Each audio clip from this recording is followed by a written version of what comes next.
제가 앞에 두 편에서 이 비만과 마이크로바이옴, 장내 미생물 생태계의 관계에 대해서 말씀드렸는데, 오늘은 좀 더 깊이 들어가서 과연 장내 미생물을 바꿔서 우리가 살을 뺄 수도 있지 않을까 하는 그런 가능성에 대해서 제가 오늘 이야기를 해드리겠습니다. 안녕하세요. 지난 30년간 오직 미생물만 연구한 전종식입니다. 지난달 보리스 존슨 영국 총리가 비만과의 전쟁을 선포했다고 합니다. 이 영국이 지금 코로나19 때문에 정말 정신이 없는데 갑자기 또 비만과의 전쟁을 선포하는 이유는 뭘까요? 이 보리스 존슨 영국 총리는 신종 코로나에 감염이 돼가지고 굉장히 체면을 구긴 사람이죠. 이 사람 사진을 보면요, 그렇게 날씬하지 않아요. 이분도 비만인데 왜 비만을 이렇게 싫어할까요?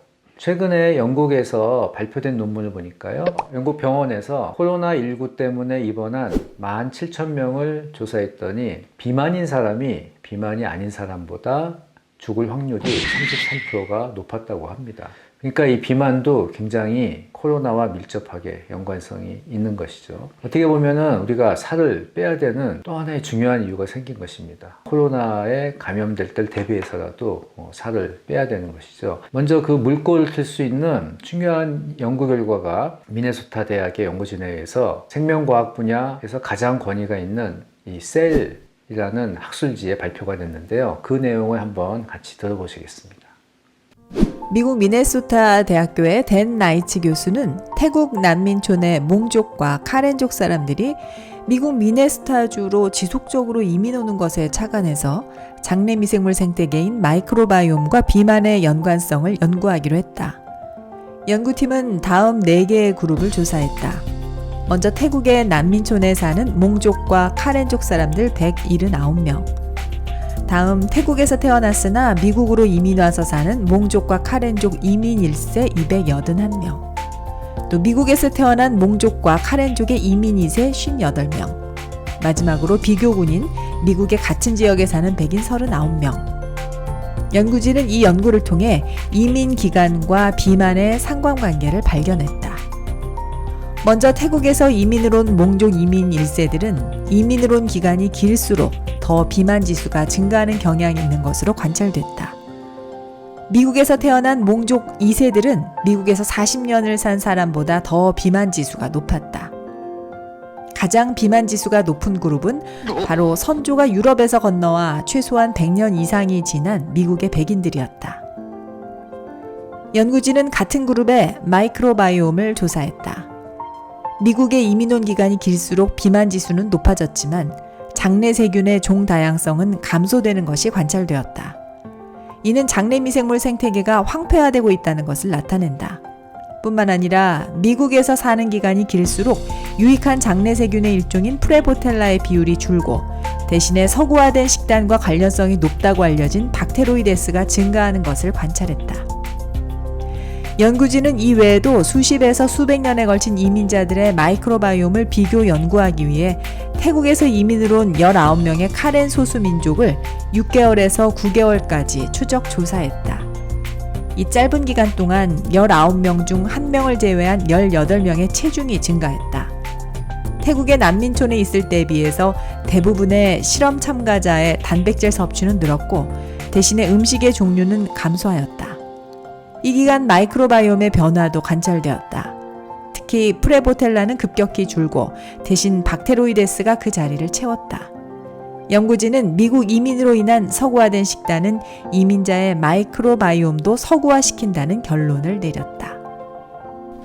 자, 이 연구에서는 서구화된 식단에 노출되는 사람의 장내 세균 생태계, 마이크로바이옴이 어떻게 바뀌는지 그걸 관찰했는데요. 서구화된 식단이라고 하는 것은 크게 3가지로 우리가 정의할 수가 있습니다. 하나는 정제된 탄수화물, 밀가루라든지 설탕 이런 것들이 될 수 있고요. 그 다음에 육식 위주의 식단, 그리고 마지막으로 가공식. 가공식은 뭐 우리 주변에 많은 라면, 햄, 아이스크림 이런 것들이 다 이제 가공식이죠.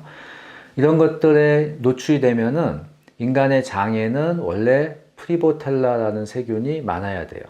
이 세균은 이제 채식을 좋아합니다. 식이섬유를 좋아하고 또는 통곡식을 좋아하죠. 이 세균이 이제 서구화된 식단으로 이제 돌아서면은 이 세균의 양이 급속히 줄어요.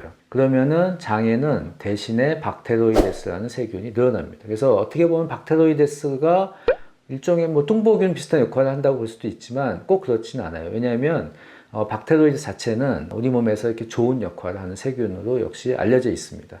하지만 우리가 먹는 거에 따라서 이 프레보텔라 우세형이 있고 박테로이데스 우세형이 있습니다. 저희가 한국인을 전부 조사해 보니까 우리나라 사람들은 이 프리보텔라 우세형인 P형, 그 다음에 박테로이데스 우세형인 B형, 그리고 장내세균 생태계가 좀 망가진 사람, 그런 분들을 우리가 O형, 이렇게 해서 이 세 가지 타입으로 나누고 있습니다. 아마 궁금하실 거예요. 야, 그럼 너는 무슨 형이냐? 저는 대부분의 경우에 P형이에요. 제가 4년 동안 꾸준히 조사를 했는데, 그런데 가끔 가다가 B형이 될 수가 있습니다. 그때는 제가 이제 열심히 채식을 안 한 것이죠. 저도 사실 흑역사가 있어요. 지금은 굉장히 식단을, 이 마이크로바이옴에 좋은 식단을 하려고 노력하지만, 제가 영국에 유학 갔을 때 혼자서 총각으로 갔을 때 정말로 음식은 하기 싫고, 그리고 영국이 아시겠지만 요리가 이렇게 좋은 나라가 아니에요. 그러다 보니까 돈도 없고, 그러니까 거의 패스트푸드로 먹었습니다. 그때 제가 지금도 기억나는 게 피자 뭐라는 이제 체인이 있었는데요. 화요일 날 미디움 사이즈 피자를 2개를 하나 값을 줬어요. 그래서 제가 꼭 일주일에 한 번을 거기 가서 피자 중짜 미디움 사이즈 2개를 제가 사가지고 하나 값에 그걸 잘라서 냉장고에 냉동실에 넣어놓고 이렇게 데워서 먹었어요. 그러니까 아마 한 일주일에 최소한 5끼 이상은 피자를 먹었을 것 같고, 그럼 나머지는 뭘로 먹었냐? 나머지도 뭐 햄버거 이런 것도 먹고, 술 많이 먹은 다음 날에 그 아침에 빵으로 해장하고, 하여튼 뭐 그때 얘기는 제가 하고 싶진 않은데, 그 당시에 아마 제가 장내 미생물 검사를 했으면 분명히 B형이나 또는 아주 안 좋은 O형이 나왔을 수도 있을 것 같아요. 아무튼 우리가 이 먹는 거에 따라서 우리 장내 미생물은 아주 쉽게 반응하고요. 서구화된 식단을 하게 되면 프리보텔라라고 하는 세균은 줄고 박테로이데스라는 세균은 늘어난다. 이게 일반적인 패턴입니다. 자, 그러면 이 프리보텔라와 박테로이데스가 실제로 다른 용도로도 쓰일 수 있지 않을까 하는 논문이 있어서 제가 그것도 좀 마저 짧게 소개해 드리겠습니다. 덴마크 코펜하겐 대학의 연구진들이 62명의 최근에 살이 많이 쪄가지고 허리 둘레가 이렇게 늘어난 사람들을 모아가지고 실험을 좀 했습니다. 어떤 실험을 했냐면 절반은 일반적인 덴마크 식사를 했어요. 이 일반적인 덴마크 식사라는 게 논문에 나온 대로 보니까 뭐 밑볼이라든지 스파게티, 파스타, 피자 이런 것들 위주로 돼 있더라고요. 그러니까 일종의 서구화된 식단이죠. 보통 일반적인 덴마크 사람들이 평상시에 먹는. 그리고 또 한 그룹은 뉴 노르딕 다이어트를 한번 했습니다. 이 뉴 노르딕 다이어트는 이 스칸디나비아에서 유행하는 이 지중해식 식단하고 좀 유사한 개념의 이런 건강 식단을 얘기하는 거고요.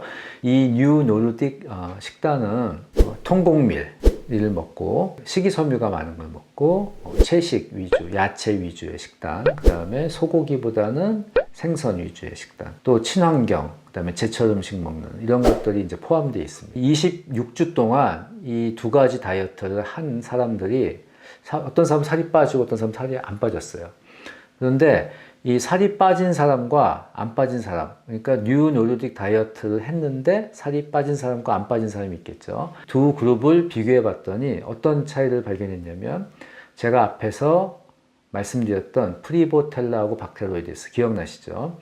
이 프리보텔라가 많은 그룹, 앞에서 제가 P형이라고 말씀드렸는데, 이 프리보텔라가 많은 그룹은 살이 잘 빠졌다는 거죠. 평균 3.5kg의 지방이 빠졌다고 되어 있습니다. 그리고 박테로이데스가 많은 그룹은 상대적으로 살이 빠지지 않았습니다. 자, 그래서 이 결과를 놓고 보면 살이 잘 빠지는 체질이 있는데 그 체질에 장내세균이 프리보텔라 위주로 구성되어 있는 P형인 사람들이 살이 잘 빠지는구나, 이런 것들을 알 수가 있었죠.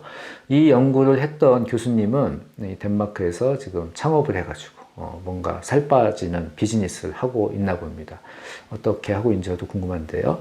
흔히 나는 뭐 물만 먹어도 살이 찐다 이런 사람도 있고, 또 저 사람은 많이 먹어도 살이 안 찌네 이런 것도 얘기하잖아요. 이런 것들이 어떻게 보면은 뭐 살이 잘 찌는 체질, 살이 잘 안 찌는 체질 이런 게 있다고 생각할 수도 있는데, 여기에 이제 마이크로바이옴 개념이 좀 들어갈 수 있는 좀 여지가 생겼다. 저는 이렇게 생각을 합니다. 그래서 오늘 말씀드린 논문에 따르면 프리보텔라가 많은 마이크로바이옴을 유지하시면 살이 좀 덜 찌거나 또 우리가 다이어트를 했을 때 살이 잘 빠질 것 같은 생각이 들고요. 프리보텔라가 많은 마이크로바이옴을 유지하기 위해서 오늘 한 끼 조금 더 신경 써 보시면 어떨까 합니다. 어떻게 신경을 쓰느냐고요? 그거는 또 제가 앞으로 차차 말씀을 드리도록 하겠습니다. 자, 오늘 제 방송이 유익했고 재미있었다면은 좋아요, 구독, 알림 설정 잊지 마시고요. 감사합니다.